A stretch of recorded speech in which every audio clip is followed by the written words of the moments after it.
Injil Matius pasal 24 ayat 1-2. Khotbah tentang akhir zaman.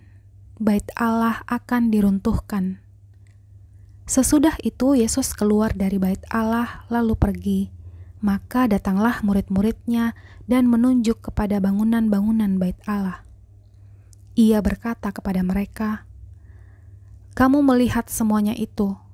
Aku berkata kepadamu, sesungguhnya tidak satu pun di sini, tidak satu batu pun di sini akan dibiarkan terletak di atas batu yang lain.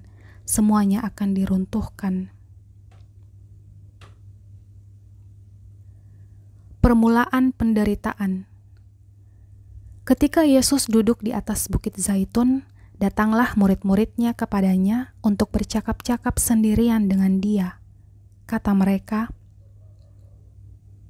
"Katakanlah kepada kami, bila manakah itu akan terjadi dan apakah tanda kedatanganmu dan tanda kesudahan dunia?" Jawab Yesus kepada mereka, "Waspadalah supaya jangan ada orang yang menyesatkan kamu, sebab banyak orang akan datang dengan memakai namaku dan berkata, 'Akulah Mesias,' dan mereka akan menyesatkan banyak orang. Kamu akan mendengar deru perang atau kabar-kabar tentang perang.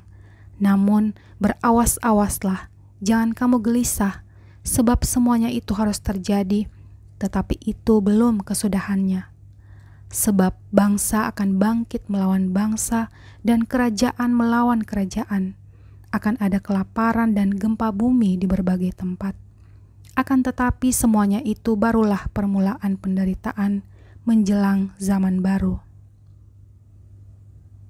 Pada waktu itu, kamu akan diserahkan supaya disiksa, dan kamu akan dibunuh dan akan dibenci semua bangsa oleh karena namaku, dan banyak orang akan murtad, dan mereka akan saling menyerahkan dan saling membenci. Banyak nabi palsu akan muncul dan menyesatkan banyak orang, dan karena makin bertambahnya kedurhakaan, maka kasih kebanyakan orang akan menjadi dingin. Tetapi orang yang bertahan sampai pada kesudahannya akan selamat. Dan Injil kerajaan ini akan diberitakan di seluruh dunia menjadi kesaksian bagi semua bangsa. Sesudah itu barulah tiba kesudahannya." Ayat 15-28. Siksaan yang berat dan Mesias-Mesias palsu. Jadi apabila kamu melihat pembinasa keji berdiri di tempat kudus, menurut firman yang disampaikan oleh Nabi Daniel, para pembaca hendaklah memperhatikannya, maka orang-orang yang di Yudea haruslah melarikan diri ke pegunungan. Orang yang sedang di peranginan di atas rumah, janganlah ia turun untuk mengambil barang-barang dari rumahnya, dan orang yang sedang di ladang, janganlah ia kembali untuk mengambil pakaiannya. Celakalah ibu-ibu yang sedang hamil atau yang menyusukan bayi pada masa itu. Berdoalah supaya waktu kamu melarikan diri itu jangan jatuh pada musim dingin dan jangan pada hari Sabat, sebab pada masa itu akan terjadi siksaan yang dahsyat seperti yang belum pernah terjadi sejak awal dunia sampai sekarang dan yang tidak akan terjadi lagi. Dan sekiranya waktunya tidak dipersingkat, maka dari segala yang hidup tidak akan ada yang selamat. Akan tetapi oleh karena orang-orang pilihan waktu itu akan dipersingkat. Pada waktu itu jika orang berkata kepada kamu, "Lihat, Mesias ada di sini," atau "Mesias ada di sana," jangan kamu percaya, sebab Mesias-Mesias palsu dan nabi-nabi palsu akan muncul, dan mereka akan mengadakan tanda-tanda yang dahsyat dan mujizat-mujizat, sehingga sekiranya mungkin mereka menyesatkan orang-orang pilihan juga. Camkanlah, aku sudah mengatakannya terlebih dahulu kepadamu. Jadi apabila orang berkata kepadamu, "Lihat, ia ada di padang gurun," janganlah kamu pergi ke situ, atau "Lihat, ia ada di dalam bilik," janganlah kamu percaya. Sebab sama seperti kilat memancar dari sebelah timur dan melontarkan cahayanya sampai ke barat, demikian pula lah kelak kedatangan Anak Manusia. Di mana ada bangkai, di situ burung nazar berkerumun.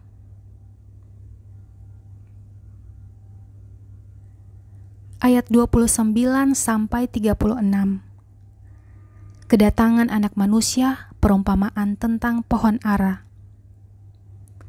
Segera sesudah siksaan pada masa itu, matahari akan menjadi gelap, dan bulan tidak bercahaya, dan bintang-bintang akan berjatuhan dari langit, dan kuasa-kuasa langit akan goncang.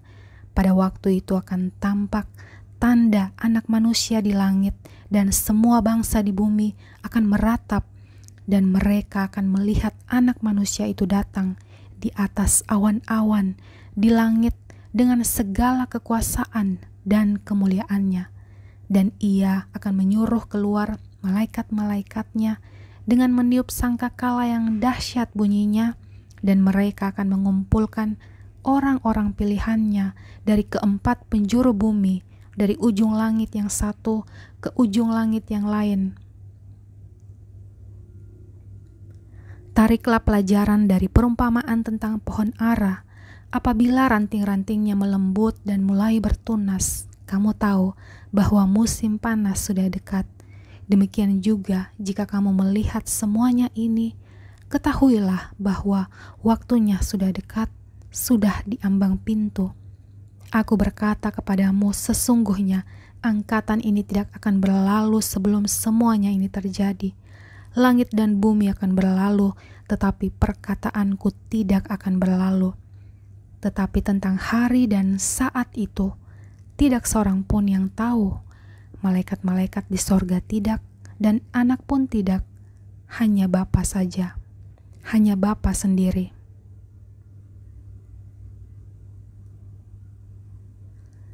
Ayat 37 sampai 44.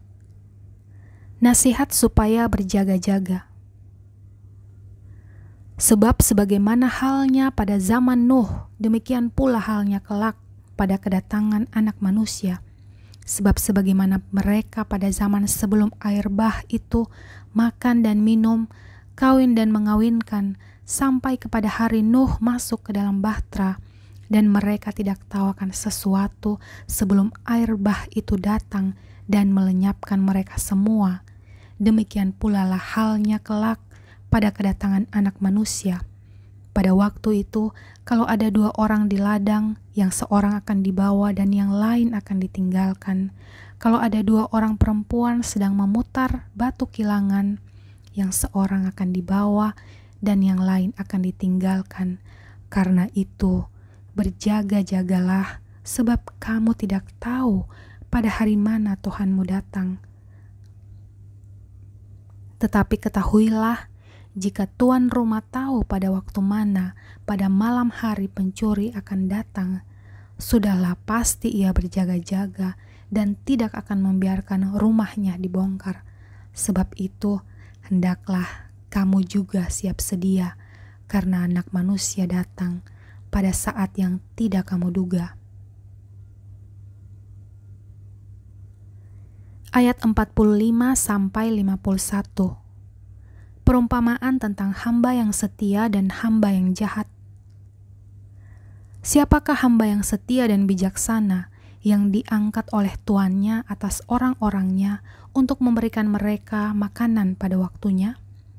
Berbahagialah hamba yang didapati tuannya melakukan tugasnya itu ketika tuannya itu datang.